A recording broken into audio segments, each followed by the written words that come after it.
Hello students, आज हम लोग करने वाले हैं चैप्टर नंबर 6 का ही आगे का part. This is part number 3 of chapter number 6। हम 2 टॉपिक कर चुके हैं, regression through origin, scaling and units of measurement. आज का जो टॉपिक है, सबसे पहले तो हम पढ़ने वाले हैं, it is a very small topic, regression on standardised variable, standardised variables. This is the topic. So let's continue. सबसे पहले तो रिग्रेसेंट और रिग्रेसर की बात करें तो हमें पता है क्या होते हैं दोनों चीज़ें. I am using these words again and again so that you are so confident that नींद में भी कोई पूछेगा ना रिग्रेसेंट और रिग्रेसर क्या होता है तो आपको पता होगा ये y और x. Right? So basically regressant or regressor are expressed so affect the interpretation of the regression coefficients. आपकी जो इक्वेशन होती है उसमें आपको बीटा 1 हैट बीटा 2 हैट ये सब दिया होता है, राइट? दोनों के ही इंटरप्रिटेशन बहुत इंपॉर्टेंट होते हैं. सो बेसिकली अगर हमें इनके इंटरप्रिटेशन में जो भी चेंजेस आ रहे हैं उसको अवॉइड करना है तो उसके लिए हम क्या करते हैं, उसके लिए हम स्टैंडर्डाइज्ड वेरिएबल यूज़ करते हैं. बेसिकली इसका रेफरेंस हम लास्ट टॉपिक से ले सकते हैं. जब हमने स्केलिंग की थी तो उस केस में आपके जो बीटा 1 हैट और बीटा 2 हैट की वैल्यूज़ हैं वो बार बार चेंज हो रही थी. जैसे मान के चलो आपका जो मॉडल है दिस इज़ लाइक दिस ना, beta 1 hat plus beta 2 hat X I plus U I. जब आप स्केलिंग कर रहे थे तो कभी बीटा 1 हैट चेंज हो रहा है, कभी बीटा 2 हैट चेंज हो रहा है, तो इनकी इंटरप्रिटेशन भी तो चेंज होगी. अभी तक हमने इंटरप्रिटेशन नहीं की है. मैं बहुत सिंपल टर्म में एक इंटरप्रिटेशन बता देती हूँ. सपोज करो you have this value, suppose करो बीटा 1 हैट जो है आपका वो है 0.924, रैंडम नंबर ले रही हूँ मैं कोई भी, 3.254 एक्स आई प्लस यू आई और ये है वाई आई. ठीक है, अब मान के चलो ये आपका जो एक्स आई है ये बता रहा है प्राइस और ये बता रहा है डिमांड. ठीक है, हम जनरली जो ये आपका बीटा 2 हैट है विच इज़ दिस, इसकी और इसकी इंटरप्रिटेशन को देखते हैं कि इसकी इंटरप्रिटेशन क्या है. अच्छा, सबसे पहले बीटा 1 हैट की इंटरप्रिटेशन क्या होती है? बीटा 1 हैट की इंटरप्रिटेशन होती है when X I is equal to 0. जब आपका प्राइस, व्हेन प्राइस इज 0 तब भी आपके प्रोडक्ट की डिमांड होगी कितनी, 0.924 यूनिट्स. ठीक है. बीटा 2 हैट की इंटरप्रिटेशन क्या होगी? जब आपका प्राइस 1 रुपये से बढ़ेगा तो आपकी जो डिमांड है वो 3.254 यूनिट से बढ़ेगी. This is the interpretation of beta 2 hat. Clear है? ये बेसिक हमारी इंटरप्रिटेशन है. अब हम कह रहे हैं कि जब आप स्केलिंग करते हो तो ये वैल्यू चेंज हो जाती है, ये वैल्यू चेंज हो जाती है, तो आपकी इंटरप्रिटेशन में भी क्या आता है, चेंज आता है. ऑब्वियस सी बात है. सो इसको ये चेंज ना आए उसके लिए हम यूज़ करते हैं कौन से वेरिएबल? उसके लिए हम यूज़ करते हैं स्टैंडर्डाइज्ड वेरिएबल. अब ये स्टैंडर्डाइज्ड वेरिएबल क्या होते हैं ये हमें देखना है. सो बेसिकली अगर हम डेफिनेशन देखें, सो अ वेरिएबल, किसी भी वेरिएबल को आप स्टैंडर्डाइज्ड कब बोलोगे? A variable is said to be standardized. ये standardized कब होगा? if we subtract the mean value of the variable from its individual values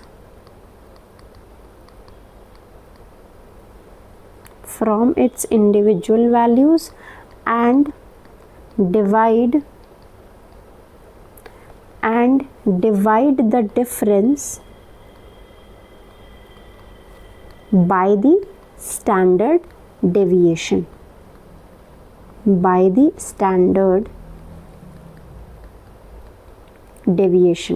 of that variable. Basically आपका स्टैंडर्डाइज्ड, कोई भी वेरिएबल को स्टैंडर्डाइज बनाने के लिए आप क्या करोगे, सब्ट्रैक्ट करोगे उसकी मीन वैल्यू और डिवाइड करोगे उसको उसके स्टैंडर्ड डेविएशन से। इसका मतलब क्या है, जैसे कि मेरे पास वाई आई स्टार स्टैंडर्डाइज्ड वेरिएबल है, तो मैं क्या करूँगी, वाई आई मेरा वेरिएबल है, उसमें से पहले इसकी मीन को क्या किया, सब्ट्रैक्ट किया और इसको डिवाइड किया किससे, इसके स्टैंडर्ड एरर से। उसी तरीके से एक्स आई को मुझे स्टैंडर्डाइज्ड बनाना है, तो क्या करूँगी, एक्स आई को इसकी मीन से मीन में से माइनस किया और डिवाइड कर दिया इसको एस एक्स से। ठीक है, so what is this Y bar is sample mean of Y, and what is this S Y, sample standard deviation of y. Same, what is x bar, sample mean of x, and sx क्या है, sample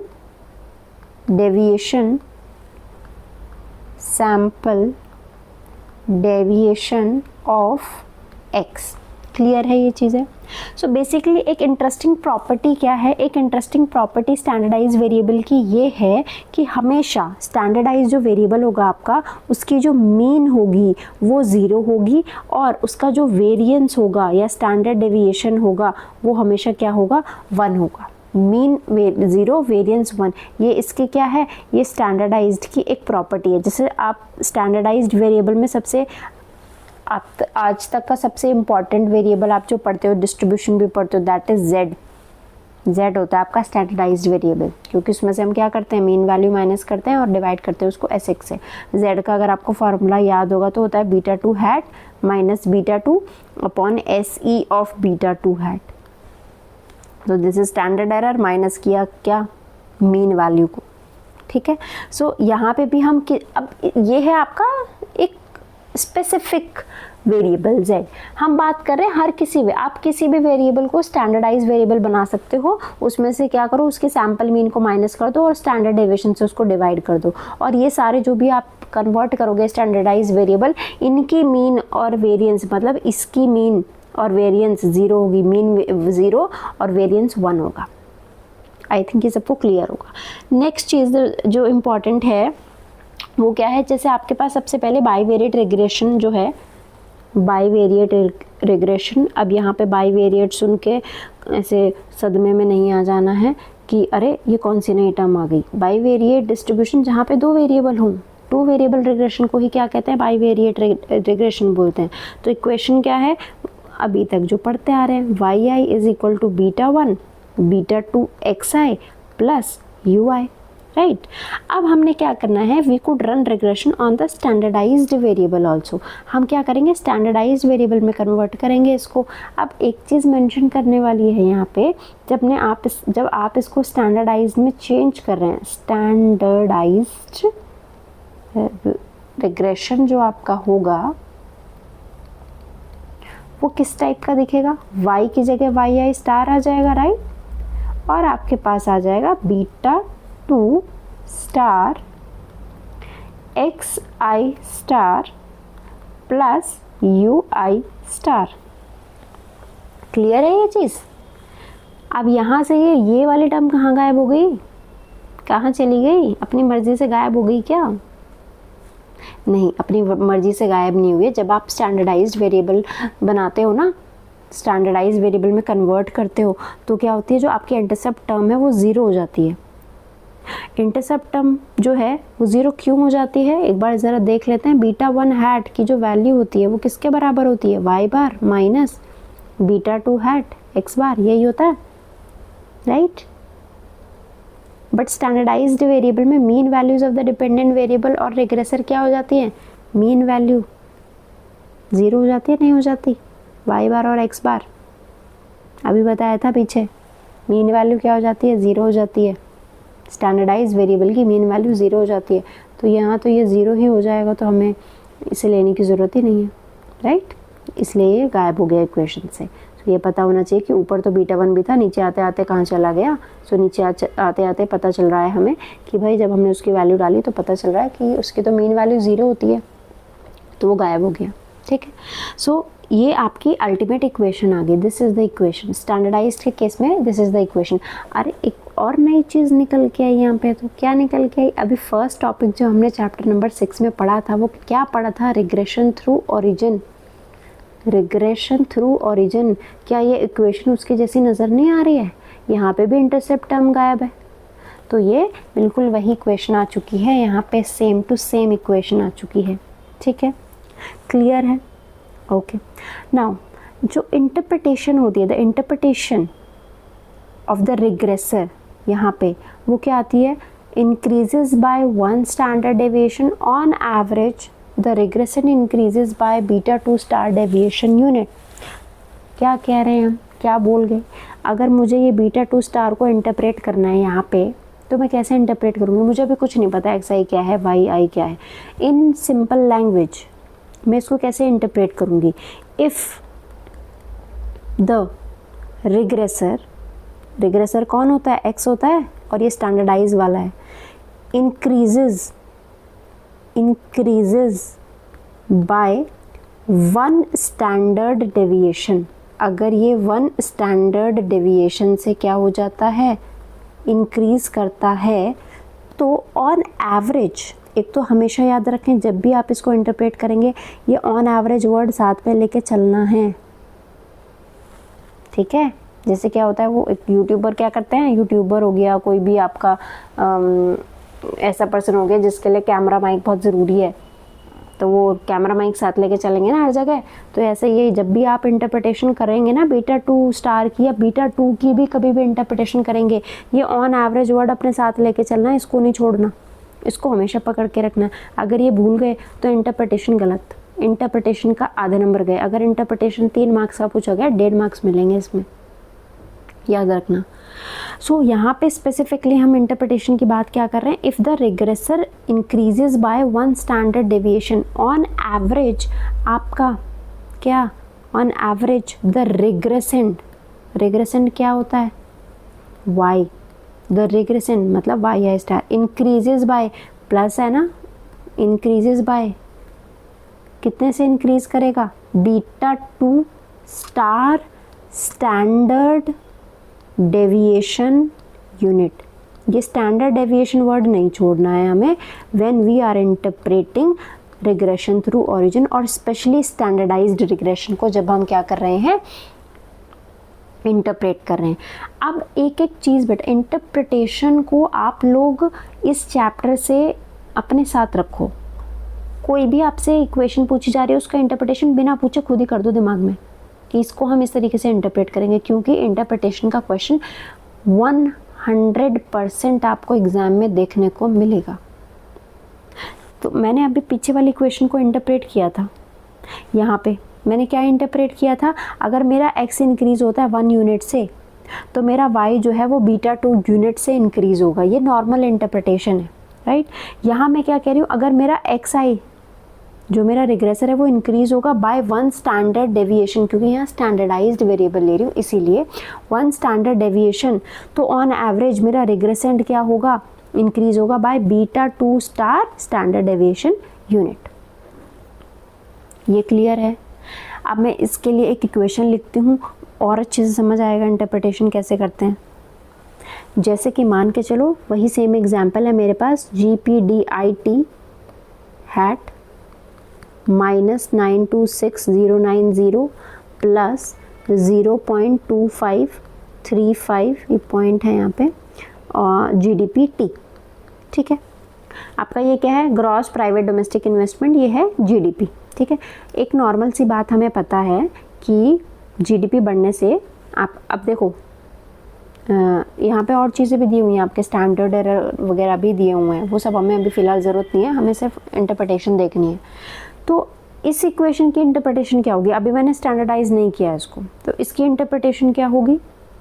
इसकी interpretation होगी यहाँ पे if GDP, ठीक है, goes up by $1, क्योंकि ये डॉलर में दिया हुआ है, आपको क्वेश्चन में गिवन होगा यूनिट्स कैसे मेजर की जा रही है।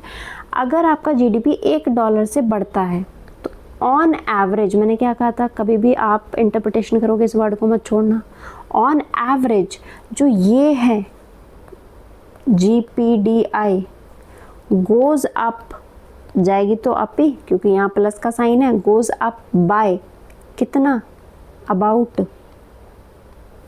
25 सेंट्स। अब यहाँ ये लिख रहे हैं 25 सेंट्स। अगर आपको ये नहीं भी लिखना है ना, you can also change it, इतनी खतरनाक लैंग्वेज नहीं यूज़ करनी है। सेंट्स, सेंट का मतलब इन्होंने ऑलरेडी डिवाइड कर दिया 100 से, नहीं करना हमें डिवाइड, हमें सिंपल रखना है। विल गोज़ अप बाय कितने से इन्वेस्टमेंट बढ़ेगी, 0.25, जो भी आपको यहाँ पे इसका यूनिट दिया होगा, ठीक है। मैं यहाँ यूनिट से लिख रही हूँ, ख़त्म बात। अब मैंने क्या किया, स्टैंडर्डाइज कर दिया अपने इक्वेशन को। स्टैंडर्डाइज करके क्या किया, स्टैंडर्डाइज में मैंने मीन माइनस कर दिया, इसका स्टैंडर्ड डेविएशन से इसको डिवाइड कर दिया। सो मेरे पास जो नई इक्वेशन आई GPDIT hat star is equal to 0.9822 GDPT star, standardise variable है, ठीक है। अब मैं इसको किस तरीके से इंटरप्रेट करूँगी, देखो इंटरप्रिटेशन कैसे चेंज होती है। If GDP increases by, if GDP increases by 1 standard deviation, 1 standard deviation, देखो स्टैंडर्डाइज होते ही स्टेटमेंट चेंज हो गई, 1 standard deviation on average the GPDI या फिर the standardized GPDI increases by about, same लिखना है, 0.98 स्टैंडर्ड डेविएशन। ये एक पेज पे ना सब लोग जितने भी इंटरप्रिटेशन कराऊंगी सब लिख लेना, किसकी क्या इंटरप्रिटेशन होती है। अभी आगे और कराऊंगी, 4 और इंटरप्रिटेशन कराऊंगी जब 3rd टॉपिक कराऊंगी। सो इनकी इंटरप्रिटेशन बहुत बहुत इंपॉर्टेंट है, आनी चाहिए आप लोगों को। नेक्स्ट अगर बात करते हैं बेसिकली एडवांटेज क्या है स्टैंडर्डाइज्ड रिग्रेशन मॉडल का, हम इतना फोकस कर रहे हैं इसके ऊपर, तो इसका एडवांटेज क्या है। ट्रेडिशनल मॉडल हमारा ये है, ये हमारा स्टैंडर्डाइज्ड मॉडल है, तो हम क्यों कर रहे हैं इसको। The advantage become very apparent if there are more than 1 regressor. पहले तो याद रखो, एक से ज़्यादा रिग्रेसर हो तब ये हमारे लिए इंपॉर्टेंट होगा। यहाँ पे सिर्फ एक रिग्रेसर है तब इतना इंपॉर्टेंट नहीं है। सो बेसिकली जब हम आगे चैप्टर नंबर 7 करेंगे जिसमें हम मल्टीपल रिग्रेशन पढ़ेंगे, वहाँ स्टैंडर्डाइज वेरिएबल का रोल बहुत ज़्यादा होने वाला है। अब 2 टॉपिक हैं जो आपको यहाँ नोट डाउन करने हैं, इसी में ही, इसी के अंडर 2 चीज़ें हैं नोट डाउन करनी है। एक तो स्टैंडर्डाइज्ड रिग्रेशन जो है, यहाँ पे कभी भी आपको R² देखने को नहीं मिलेगा, क्योंकि इसका R² सिग्निफिकेंट ही नहीं होता, इसके R² का कोई मतलब ही नहीं आता। So we have not given the R², क्योंकि ये कहीं ना कहीं कौन सा हो जाता है, this is regression through origin. और हमने चैप्टर 6 के पहले ही पार्ट में पढ़ा था, रिग्रेशन थ्रू ओरिजिन में R² नेगेटिव भी आ जाता है, और जब वो R² नेगेटिव आता है तो उसकी कोई वैल्यू नहीं होती है, तो इसलिए हम यहाँ R² नहीं पढ़ते हैं। So I hope this is clear. एक और चीज़ है, यहाँ पे आपका जो β2 हैट स्टार होता है स्टैंडर्डाइज का पैरामीटर, ये आपका बराबर होता है β2 हैट, और साथ में आप इसके मल्टीप्लाई कर सकते हैं SX/SY से। ये आपका एक फॉर्मूला याद रह जाए तो बहुत अच्छी बात है, ना भी रहे तो कोई बहुत बड़ा नुकसान नहीं है आपका, ये बता देती हूँ। बट हाँ, अगर आपको डायरेक्ट कहीं भी क्वेश्चन देख के कोई क्वेश्चन करने को आ जाए और आपको ये कहीं पे यूज़ करना पड़ जाए, तो आपको पता ज़रूर होना चाहिए कि इस टाइप का भी एक फॉर्मूला जो है वो एग्जिस्ट करता है। So this is all about standardise variable. अगला हमारा टॉपिक जो होगा वो लास्ट टॉपिक होगा इस चैप्टर का, नेक्स्ट पार्ट में करेंगे वो हम।